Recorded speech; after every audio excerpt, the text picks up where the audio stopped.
All right, ladies and gentlemen, I have finally tracked him down. Mr. Facebook Live in the middle of a workout, ready for his interview. Arm day. Evan, introduce yourself to the people. I am Evan, aka Coach Jones, aka EJ, aka Evs. Probably other things that shouldn't be said on camera. What do you do, rob banks? What do you got so many AKAs? I'm burning already. What's the first question? Let's do it, man. Talk to me a little bit about your fitness journey. So my fitness journey, I started when let me backtrack. Let's go in the beginning. Let's come over here too. We're moving. I was an overweight kid growing up, kind of chunky. I played a lot of sports, but I like to eat more than I like to play sports. So probably started when I was a junior in high school. I lost about 30 pounds, started playing sports again, got interested in working out, different weights, running, stuff like that. Did it all through college, and then my last semester at A&M as a sport management major, I had to do an internship, so I chose 24-hour fitness my last semester, doing personal training, and yeah, the rest is history. Here I am. 24-hour fitness, I think that's where I met you at, right? Sexy man? Unfortunately. So why'd you become a trainer? All that, the fitness journey, obviously that makes a little bit of sense. You were obviously involved in fitness at a very early age, but why did that turn into personal training for you?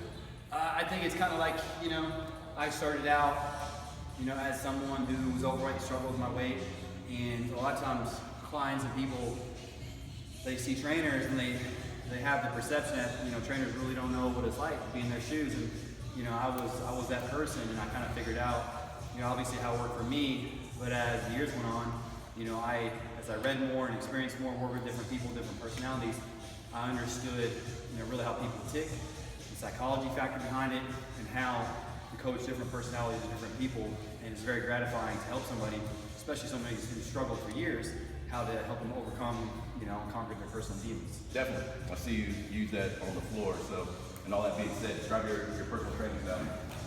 So, my style, as we're doing right now, a lot of, basic strength training. A lot of it starts in the, very beginning, as far as how do you squat properly, can you move properly, can you push, can you pull, obviously getting stronger, but obviously, in the general overall sense, but addressing your deficiencies, whether it's core strength or mobility issues, things like that. But I think when it comes down to it, my main goal is not so much make you tired all the time and just beat you up, it's just making you better overall, performing better, moving better, feeling better, and just getting stronger and building muscle, and at the same time, that as a side effect of that, you just burn more body fat. So, not really bodybuilding, not CrossFit, there's really just kind of my personal style.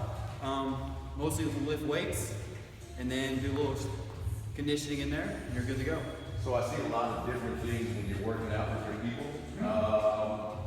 How do you make yourself a better trainer? What are you doing to change up your workouts and make your people better? I think a lot of it just starts on a personal level, and you gotta be humble with yourself and just say, hey, I can always be better. You shouldn't have the mentality of, oh, I know a lot, that's good enough. I think it's always be willing to learn. And I'm very big on reading and following the bigger people in the fitness industry is kind of the leaders and the people who are putting out research and holding seminars, stuff like that, kind of seeing what they have to say and kind of going off that and kind of experiment with some of the things with your clients. But also, I think a lot of it is you've got to kind of look at the people who you may not agree with and listen and see what they have to say and try to take away some of the key points that you can use. Not so much to say, oh, well, I don't agree with them or I think they're full of crap. Listen to them and really dive deep as far as listening to what they have to say and try to take some good out of it and then use it and apply it on your own terms.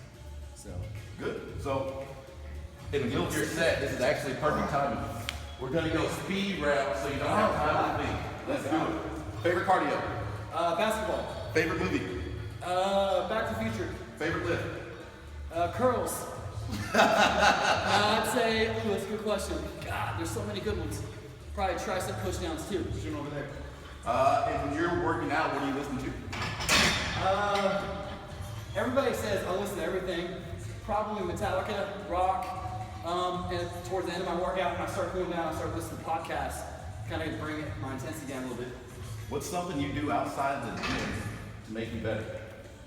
Oh, like I talked about earlier, I read. I try to order, a couple books per month. More so fitness related, like you running, you doing yoga, yoga? I do yoga, yeah. Try to do yoga. You know, try to get better. Didn't do my pull parts. Yeah, always do your pull parts, people. Pull on your shoulders. Yoga is good. I like to walk a lot outside. Not so much just to like burn calories, but kind of just the yin and the yang concept is, you know, I'm working out crazy in the gym, you know, trying to, you know, build muscle, stuff like that, but just kind of free my mind a little bit, kind of think, reflect back on my life. Not so much try to get sentimental here, but just kind of think about what I have going on, how can I get better. Try to just basically de-stress.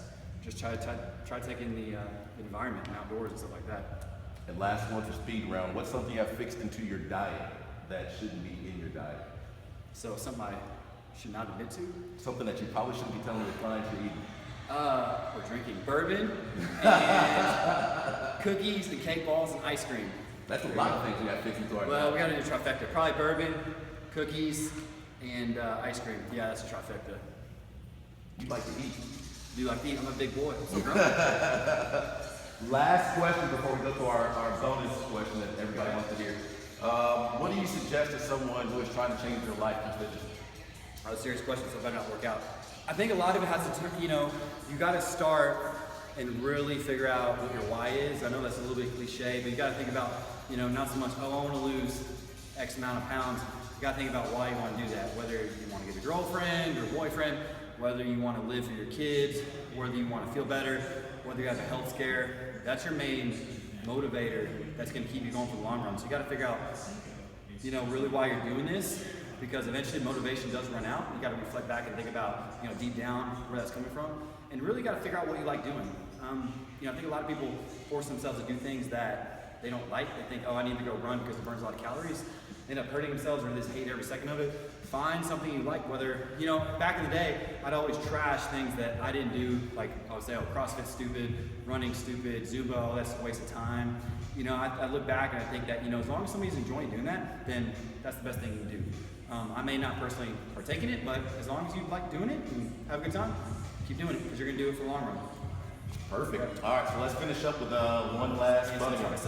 You have, get those triceps, buddy, get those triceps. Okay. You have 4 coworkers. I want you to think long and quick. I want you to tell me which one you would choose for the following. Workout partner, dinner date, trapped in the wilderness for a week, take home to meet mom. Ready? Oh my God. Workout partner. Will. Dinner date. Marvin. Trapped in the wilderness for a week. We gotta go Colty. That's that country Country instinct. boy Colty? Build a fire, kill some deer. That leaves Miss Katie. Katie, take home to me. Hey, don't get any ideas. You're married, I'm tanking, it's all good. Thank you for your time, big homie. Hey, thanks for watching, guys.